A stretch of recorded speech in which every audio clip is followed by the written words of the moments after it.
ನಮಸ್ಕಾರ ಸ್ನೇಹಿತರೆ, ಪ್ರಕಾಶ್ ಕನ್ನಡಿಗ ಯೂಟ್ಯೂಬ್ ಚಾನಲ್ಗೆ ತಮ್ಮೆಲ್ಲರಿಗೂ ಸುಸ್ವಾಗತ. ನಾನಿವತ್ತು ಈ ಮೊಬೈಲ್ನಲ್ಲಿರೋ ಡಾಟಾನ ಪಿ ಸಿಗೆ ಅಥವಾ ಲ್ಯಾಪ್ಟಾಪ್ಗೆ ವಿತೌಟ್ ವೈರು ಬರೀ ವೈರ್ಲೆಸ್ ಕನೆಕ್ಷನ್ ಯಾವ ಥರ ಡಾಟಾ ಟ್ರಾನ್ಸ್ಫರ್ ಮಾಡ್ಬೋದು ಅಂತ ಹೇಳ್ಬಿಟ್ಟು ಈ ಒಂದು ವಿಡಿಯೋದಲ್ಲಿ ತಿಳಿಸ್ಕೊಡ್ತೀನಿ. ಅದು ನಾವು ಮೊಬೈಲ್ನಲ್ಲಿ ಕ್ವಿಕ್ ಶೇರು ಮತ್ತು ಶೇರ್ ಮೀ ಯಾವ ಥರ ಯೂಸ್ ಮಾಡಿಕೊಂಡು ನಾವು ಡಾಟಾ ಟ್ರಾನ್ಸ್ಫರ್ ಮಾಡ್ಕೋತೀವೋ ಒಂದು ಮೊಬೈಲಿಂದ ಇನ್ನೊಂದು ಮೊಬೈಲ್ಗೆ, ಅದೇ ಥರನೇ ಈ ಒಂದು ಮೊಬೈಲಿಂದ ಈಗ ಪಿ ಸಿಗೆ ಅಥವಾ ಲ್ಯಾಪ್ಟಾಪ್ಗೆ ಯಾವ ಥರ ಟ್ರಾನ್ಸ್ಫರ್ ಮಾಡೋದು ಅಂತೇಳಿ ನೋಡ್ಕೋಬೋದು. ಅದು ತುಂಬಾ ಈಸಿಯಾಗಿ ತುಂಬ ಬೇಗನೆ ಆಗುತ್ತೆ. ಅದು ಯಾವ ಥರ ಅಂತ ಹೇಳ್ಬಿಟ್ಟು ಸ್ಟೆಪ್ ಬೈ ಸ್ಟೆಪ್ ತಿಳಿಸ್ಕೊಡ್ತೀನಿ. ಅದಕ್ಕೂ ಮುಂಚೆ ನೀವು ಇನ್ನೂ ನಮ್ಮ ಚಾನಲ್ನ ಸಬ್ಸ್ಕ್ರೈಬ್ ಮಾಡ್ಕೊಂಡಿಲ್ಲ ಅಂದರೆ ದಯವಿಟ್ಟು ಮಾಡ್ಕೊಳ್ಳಿ. ಯಾಕಂದರೆ ಇದೇ ಥರ ಹೊಸ ಹೊಸ ಟೆಕ್ ವೀಡಿಯೋಸು ನಿಮಗೆ ಸಿಗ್ತಾನೆ ಇರ್ತವೆ. ಮತ್ತು ಈ ವಿಡಿಯೋ ಇಷ್ಟಾದರೆ ದಯವಿಟ್ಟು ಒಂದು ಲೈಕ್ ಕೊಡಿ. ಬನ್ನಿ ವಿಡಿಯೋ ಶುರು ಮಾಡೋಣ.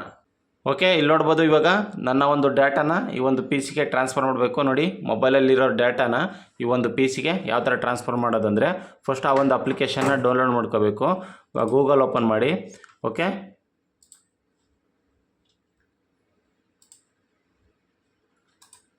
ಗೂಗಲ್ ಓಪನ್ ಮಾಡಿದ್ಮೇಲೆ ಇಲ್ಲಿ quick share for P C ಅಂತ ಸರ್ಚ್ ಮಾಡಿ. ಓಕೆ, ಸರ್ಚ್ ಮಾಡಿದ್ಮೇಲೆ ಇಲ್ಲಿ ಫಸ್ಟ್ ಒನ್ನೇ ಬಂತು ನೋಡಿ, the new quick share of for Windows ಅಂತ ಇರುತ್ತೆ. ಇದ್ರ ಮೇಲೆ ಟಚ್ ಕೊಡಬೇಕು. ಅಲ್ಲಿ ಮೇಲ್ಗಡೆ ಆಂಡ್ರಾಯ್ಡ್ ಅಂತ ಕೂಡ ಇರುತ್ತೆ, ಅದ್ರ ಮೇಲೆ ಟಚ್ ಕೊಡಿ. ಓಕೆ, ಇಲ್ಲಿ ನೋಡ್ಬೋದು ಡೌನ್ಲೋಡ್ ಕ್ವಿಕ್ ಶೇರ್ ಅಂತ ಇರುತ್ತಲ್ಲ, ಅದ್ರ ಮೇಲೆ ಟಚ್ ಕೊಡಿ. ಅದಾದಮೇಲೆ ಇಲ್ಲಿ ಡೌನ್ಲೋಡ್ ಆಗಿರುತ್ತೆ. ಅದಾದಮೇಲೆ ಕ್ವಿಕ್ ಶೇರ್ ಸೆಟಪ್ ಅಂತ ಇರುತ್ತಲ್ಲ, ಅದ್ರ ಮೇಲೆ ಟಚ್ ಕೊಡಿ. ಓಕೆ, ಇಲ್ಲಿ ನೋಡ್ಬೋದು ಇಲ್ಲಿ ಗೂಗಲ್ ಇನ್ಸ್ಟಾಲ್ ಅಂತ ಬರುತ್ತಲ್ಲ, ಅದ್ರ ಮೇಲೆ ಎಸ್ ಅಂತ ಕೊಡಿ. ಈ ಒಂದು ನಾನೇನು ಅಪ್ಲಿಕೇಶನ್ ಡೌನ್ಲೋಡ್ ಮಾಡ್ಕೊಂಡೋ ಅಷ್ಟು ಈಸಿಯಾಗಿ ನಮಗೆ ಒಂದು ಪಿ ಸಿಗೆ ಇನ್ಸ್ಟಾಲ್ ಆಗುತ್ತೆ. ಈ ಒಂದು ಪಿ ಸಿಗೆ ಇನ್ಸ್ಟಾಲ್ ಆದಮೇಲೆ ಯಾವ ಥರ ಮಾಡೋದಂತ ಕೂಡ ನಾನು ತೋರಿಸ್ತೀನಿ. ಪಿ ಸಿಗೆ ಅಥವಾ ಲ್ಯಾಪ್ಟಾಪ್ಗೆ ಇನ್ಸ್ಟಾಲ್ ಆದಮೇಲೆ ಈ ಥರ ಕ್ಲೋಸ್ ಮಾಡ್ಕೊಳ್ಳಿ. ಎಲ್ಲ ನಾವು ಗೂಗಲ್ ಏನು ಓಪನ್ ಮಾಡಿರ್ತೀವಿ ಅದನ್ನೆಲ್ಲ ಕ್ಲೋಸ್ ಮಾಡಿಕೊಂಡು ಇಲ್ಲಿ ಸರ್ಚ್ಗೆ ಹೋಗ್ಬಿಟ್ಟು ಕ್ವಿಕ್ ಶೇರ್ ಅಂತ ಅದ್ರ ಹೊಡೀರಿ. ಇಲ್ಲಿ ಕೆಳಗಡೆ ಸರ್ಚ್ ಅಂತ ಇದೆಯಲ್ಲ, ಅದರಲ್ಲಿ ಕ್ವಿಕ್ ಶೇರ್ ಅದ್ರ ಹೊಡೀರಿ. ಇಲ್ಲ ಅಂದರೆ ಇಲ್ಲಿ ಕ್ಲೋಸ್ ಮಾಡಿಬಿಟ್ಟು ಈ ಕಡೆ ಇಲ್ಲಿ ನೋಡಿ, ಇಲ್ಲಿ ಶೋ ಹಿಡನ್ ಐಕಾನ್ಸ್ ಅಂತ ಇರುತ್ತೆ. ಇಲ್ಲಿ ಏನಪ್ಪ ಅಂತಂದರೆ ಅದು ಇಂಟರ್ನೆಟ್ ಅದೆಲ್ಲ ಕನೆಕ್ಟ್ ಮಾಡ್ಕೋತೀವಲ್ಲ, ಇಂಟರ್ನೆಟ್ ಬ್ಲೂಟೂತ್ ಅದೆಲ್ಲ ಇಲ್ಲಿರುತ್ತೆ. ಅದ್ರ ಮೇಲೆ ಟಚ್ ಕೊಟ್ಟರೆ ಇಲ್ಲಿ ಕ್ವಿಕ್ ಶೇರ್ ಐಕಾನ್ ಇರುತ್ತೆ. ಕ್ವಿಕ್ ಶೇರ್ ಅಪ್ಲಿಕೇಶನ್ ಡೌನ್ಲೋಡ್ ಮಾಡಿರೋದು ಇಲ್ಲಿ ತೋರಿಸ್ತಾ ಇರುತ್ತೆ. ಇವೆರಡು ಥರ ನೀವು ಸರ್ಚ್ ಮಾಡ್ಕೊಂಡು ನೋಡ್ಕೋಬೋದು. ಓಕೆ, ಇವಾಗ ನಾನು ಇಲ್ಲಿ ಕ್ವಿಕ್ ಶೇರ್ ಅಂತ ಇದೆಯಲ್ಲ ಅದ್ರ ಮೇಲೆ ಟಚ್ ಕೊಡ್ತೀನಿ. ಓಕೆ, ಇಲ್ಲಿ ನೀವು ಸೆಟಪ್ ಮಾಡ್ಕೋಬೇಕು. ಇಲ್ಲಿ ಎವರಿ1 ಅಂತ ಇರುತ್ತೆ. ಇಲ್ಲಿ ಮೇಲ್ಗಡೆ ಈ ಥರ ಓಪನ್ ಮಾಡಿಕೊಂಡು ಇಲ್ಲಿ ಎವರಿ1 ಅಂತ ಕೊಡಿ. ಓಕೆ, ಈ ಥರ ಕೊಟ್ಟ ಮೇಲೆ ನೆಕ್ಸ್ಟ್ ಇವಾಗ ಮೊಬೈಲ್ನಲ್ಲಿ ಯಾವ ಥರ ಅಂತಂದರೆ, ಓಕೆ ಇಲ್ಲಿ ನೋಡಿ, ಮೊಬೈಲು ನಿಮ್ಮದು ಯಾವುದೇ ಮೊಬೈಲ್ ತೊಗೊಳ್ಳಿ, ಅದರಲ್ಲಿ ಕ್ವಿಕ್ ಶೇರ್ ಆ್ಯಪ್ನ ಪ್ಲೇಸ್ಟೋರಿಂದ ಡೌನ್ಲೋಡ್ ಮಾಡ್ಕೊಳ್ಳಿ. ಕೆಲವೊಂದು ಸಲ ಡಿಫಾಲ್ಟಾಗಿ ಮೊಬೈಲ್ನಲ್ಲೇ ಇರುತ್ತೆ. ಇಲ್ಲಿ ನೋಡ್ಕೋಬೋದು ಕ್ವಿಕ್ ಶೇರ್ ಅಂತ ಇದೆ. ಓಕೆ, ನಿಮ್ಮ ಹತ್ರ ಇಲ್ಲ ಅಂದರೆ ಪ್ಲೇಸ್ಟೋರ್ಗೆ ಹೋಗ್ಬಿಟ್ಟು ಆ ಒಂದು ಅಪ್ಲಿಕೇಶನ್ನ ಡೌನ್ಲೋಡ್ ಮಾಡ್ಕೊಳ್ಳಿ. ಓಕೆ, ನಾನು ಇವಾಗ ಕ್ವಿಕ್ ಶೇರ್ನ ಅಪ್ಲಿಕೇಶನ್ ಓಪನ್ ಮಾಡಿದೆ.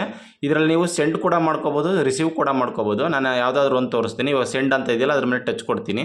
ಓಕೆ, ಇಲ್ಲಿ ಫೈಲ್ಸ್ನ ಸೆಲೆಕ್ಟ್ ಮಾಡ್ಕೋಬೇಕು. ಓಕೆ, ಇಲ್ಲಿ ನಿಮ್ಗೆ ಯಾವ್ದು ಬೇಕೋ ಅದನ್ನ ವೀಡಿಯೋಸ್ ಆಗಿರ್ಬೋದು, ಅಪ್ಲಿಕೇಶನ್ ಆಗಿರ್ಬೋದು, ಯಾವ್ದು ಬೇಕಾದ್ರೂ ಅಪ್ಲಿಕೇಶನ್ನ ಇದು ಸೆಂಡ್ ಮಾಡ್ಕೋಬೇಕಂದ್ರೆ ಫಾರ್ ಎಕ್ಸಾಂಪಲ್ ನಾನು ಒಂದು ವೀಡಿಯೋ ಸೆಲೆಕ್ಟ್ ಮಾಡ್ಕೋತೀನಿ. ಓಕೆ, ಇವಾಗ ಸೆಲೆಕ್ಟ್ ಮಾಡ್ಕೊಂಡ್ಮೇಲೆ ಇಲ್ಲಿ ನೋಡ್ಬೋದು ಆಟೋಮೆಟಿಕ್ ಡಿಟೆಕ್ಟ್ ಆಯಿತು ಕಂಪ್ಯೂಟರ್ ಅಂತ ಹೇಳ್ಬಿಟ್ಟು. ನಾನು ಇವಾಗ ಇಲ್ಲಿ ಓಕೆ ಇಲ್ಲಿ ನೋಡ್ತಾ ಇರ್ಬೋದು, ಈ ಒಂದು ಅಪ್ಲಿಕೇಶನ್ಗೆ ಅಂದರೆ ಈ ಒಂದು ಪಿ ಸಿಗೆ ನಾನು ಕಳಿಸ್ತಾ ಇರೋದು. ಓಕೆ, ಇಲ್ಲಿ ನೋಡಿ, ಇಲ್ಲಿ ಡಿಟೆಕ್ಟ್ ಆಯಿತು ಕಂಪ್ಯೂಟರ್, ಇಲ್ಲಿ ತೋರಿಸ್ತಾ ಇತ್ತು ನೋಡಿ ಕಂಪ್ಯೂಟರ್ ಅಂತೇಳಿ. ಅದ್ರ ಮೇಲೆ ಟಚ್ ಕೊಟ್ಟರೆ ಸಾಕು. ಅದಾದಮೇಲೆ ಇಲ್ಲಿ ಪರ್ಮಿಷನ್ ಕೇಳುತ್ತೆ. ಇಲ್ಲಿ ನೋಡ್ಕೋಬೋದು ಇಲ್ಲಿ. ಓಕೆ, ಇಲ್ಲಿ ಪರ್ಮಿಷನ್ ಕೇಳುತ್ತೆ ಇಲ್ಲಿ. ಅದಾದಮೇಲೆ ಇಲ್ಲಿ ಅಕ್ಸೆಪ್ಟ್ ಅಂತ ಕೊಡಿ. ಅಕ್ಸೆಪ್ಟ್ ಅಂತ ಕೊಟ್ಟರೆ ಸಾಕು. ನೋಡಿ, ಈ ಒಂದು ವಿಡಿಯೋ ನೋಡಿ ಇಮ್ಮಿಡಿಯೇಟ್ ಇಲ್ಲಿ ಆಲ್ರೆಡಿ ಸೆಂಡ್ ಆಗೈತೆ ನೋಡಿ. ಓಕೆ, ಇಮ್ಮಿಡಿಯೇಟು ಸೆಂಡ್ ಆಯಿತು ನೋಡಿ. ಆಲ್ರೆಡಿ ರೈಟ್ ಆರೋ ಮಾರ್ಕ್ ಕೂಡ ಬಂತು. ಇಲ್ಲಿ ಕೂಡ ವಿಡಿಯೋ ಬಂತು. ಇದೇ ಥರನೇ ನೀವು ಈಸಿಯಾಗಿ ಡಾಟಾ ಟ್ರಾನ್ಸ್ಫರ್ ಮಾಡ್ಕೋಬೋದು. ಇಷ್ಟೊಂದು ಈಸಿಯಾಗಿದೆ. ಓಕೆ ಫ್ರೆಂಡ್ಸ್, ಈ ಒಂದು ವಿಡಿಯೋ ಇಷ್ಟ ಆಗಿದ್ದರೆ, ಈ ಒಂದು ಮಾಹಿತಿ ನಿಮ್ಗೆ ಇಷ್ಟ ಆಗಿದ್ದರೆ ದಯವಿಟ್ಟು ನಮಗೊಂದು ಲೈಕ್ ಕೊಡಿ. ಮತ್ತು ಇನ್ನೂ ನಮ್ಮ ಚಾನಲ್ಗೆ ಸಬ್ಸ್ಕ್ರೈಬ್ ಮಾಡ್ಕೊಂಡಿಲ್ಲ ಅಂದರೆ ದಯವಿಟ್ಟು ಸಬ್ಸ್ಕ್ರೈಬ್ ಮಾಡ್ಕೊಳ್ಳಿ. ಓಕೆ ಫ್ರೆಂಡ್ಸ್, ಎಲ್ಲರಿಗೂ ಶುಭವಾಗಲಿ. ಶುಭ ದಿನ.